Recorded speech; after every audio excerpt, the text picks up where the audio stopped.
viene el pitazo, ahí está Cáceres, ¡gol! ¡Gol! El Indio Cáceres, ¡gol!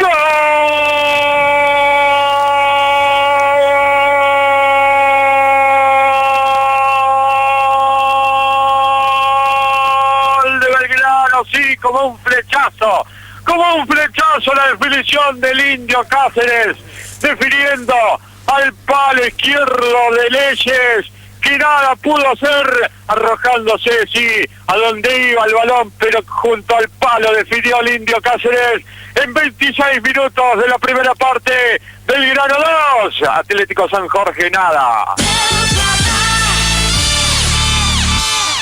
Y qué bien le pega al Indio Cáceres, por favor, qué jugador de categoría, increíble cómo le pega al Indio Cáceres. No es la primera vez que hace un gol de penal el delantero de Belgrano, pero vuelvo a repetir, qué bien le pega, junto al palo izquierdo, bien pegado al palo, imposible para el arquero.